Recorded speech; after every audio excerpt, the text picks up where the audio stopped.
Hello' everyone, মই সুদেশনা শইকীয়াই আপোনালোক সকলোকে মোৰ চেনেলটোলৈ স্বাগতম জনাইছোঁ। আশা কৰোঁ আপোনালোক সকলোৰে ভাল। আজি মই এটা ইম্পৰ্টেণ্ট নিউজ লৈ আহিছোঁ আৰু সেইটো হৈছে গুৱাহাটী ইউনিভাৰ্চিটিৰ আপোনালোক যোনে যোনে বি এডৰ এণ্ট্ৰেঞ্চ দিছিলে তাৰ মেৰিট লিষ্ট আহি গৈছে। হয়, গুৱাহাটী ইউনিভাৰ্চিটিৰ বি এডৰ যোনটো ৰিজাল্ট আছিলে সকলোৱে ৱেইট কৰি আছিলে, কালি ৰাতি দিছে।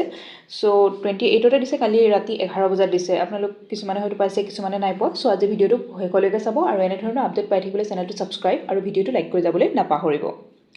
So, here this is provisional merit list of the GU B.Ed CET 2026.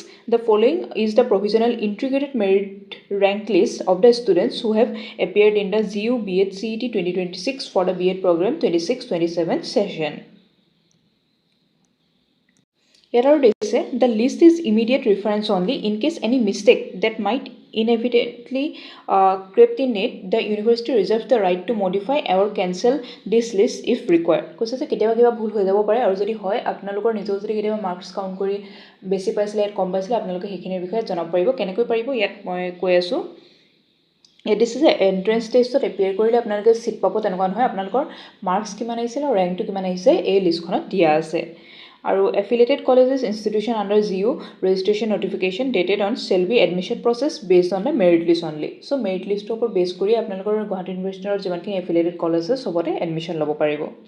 এতিয়া কৈছে candidates may apply for the photocopy of OMR sheets by paying 500 rupees। এইটো মনত ৰাখিব। মোক কোনোবা এজনে হোৱাটছএপত সুধিছিলোঁ যে মানে কেতিয়াবা যদি এনেকুৱা হয় যে মোৰ ডাউট থাকে যে মোৰ যিমানটো আহিব লাগিছিলে সিমানটো নাই অহা, তেতিয়া কি কৰিম।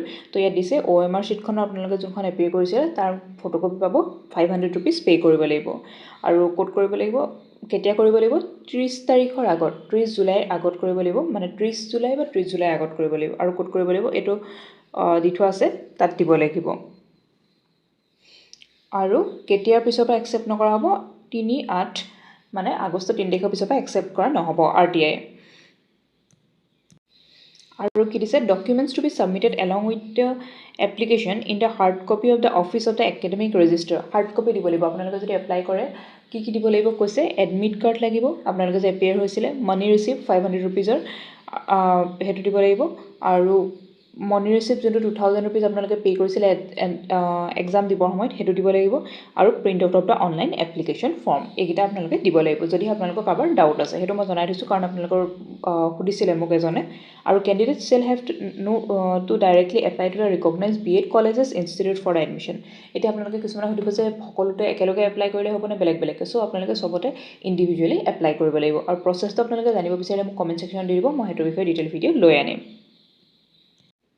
এতিয়া আহোঁ একদম মেইন পাৰ্টটোলৈ, আৰু সেইটো হৈছে GU B.Ed CET 2026ৰ ৰেংক লিষ্টখন। এইখনেই ইম্পৰ্টেণ্ট আছিলে। ইয়াত আপোনালোকৰ কি দিছে চাওক, ৰোল নাম্বাৰ দিছে, নামটো দিছে, জেণ্ডাৰ দিছে, কেটেগৰী কি কেটেগৰীৰ পৰা সেইটো দিছে, আৰু কুৱেশ্যন বুকলেটনো আপোনালোকে কোনখন পাইছিলে সেইটোও দিছে নালাগে, আৰু কিমানটা কাৰেক্ট কৰিছিলে, কিমানটা ৰং কৰিছিলে, টোটেল মাৰ্কছ আপোনালোকে আল্টিমেটলি কিমান পালে, আৰু আপোনালোকৰ ৰেংক কিমান, সকলোখিনি দিয়া আছে। ফাৰ্ষ্ট আপোনালোকৰ পাইছে নাৰ্জুমণি আহমেদ। আপুনি যদি চাই আছে ভিডিঅ'টো আপোনালোকে কংগ্ৰেচুলেশ্যন থাকিল। আৰু ৰেংক লিষ্টত অহা ভাল মাৰ্কছ পোৱা সকলোলৈকে কংগ্ৰেচুলেশ্যন থাকিল। যাৰ অলপ মানে কম আহিছে মাৰ্কছ, তেওঁলোকে আপোনালোকে হতাশ নহ'ব আৰু আহিবলৈকে এণ্ট্ৰেঞ্চখিনিলৈ প্ৰিপেৰেশ্যন চলাই থাকক। চ' ইয়াত সকলোখিনি দিছে ডিটেইলছ, জেণ্ডাৰ, কেটেগৰী আপোনালোকে সকলোখিনি চাব পাৰিব, আৰু ৰেংক লিষ্টখিনিও এনেকৈ চাব পাৰিব ইয়াত। চ' ইয়াত সম্পূৰ্ণ গোটেইখন লিষ্টখন মাৰি থোৱা আছে ৰেংকেহেঁতি। আৰু মই আপোনালোকক কৈছিলোঁ যে 200+ পালে এটা মানে ছেফ কেটেগৰী বুলি ধৰা হয়, কাৰণ GU আণ্ডাৰত ভালেকেইখন কলেজ আছে আৰু প্ৰত্যেকখনতে মেক্সিমাম 100টাকৈ ছিট আছে। কিন্তু এইবাৰ মই আকৌ কৈছোঁ যে ডেপুটেড টিচাৰসকলৰ কাৰণেও ছিট আহি গৈছে বহুতখিনি, তো ছিটৰ সংখ্যাও কমি আহিছে অলপ।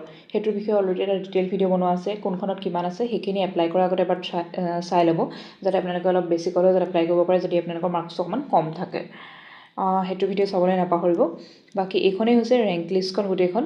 আপোনালোক এইখন সকলোৱে নিজে এনেকৈ ভালদৰে চাব পাৰিব নামটো ক'ত আছে, আৰু আপোনালোকৰ ৰিজাল্ট আৰু মাৰ্কছ আৰু ৰেংকটো কিমান পালে মোক কমেণ্ট ছেকশ্যনত জনাবলৈ নাপাহৰিব।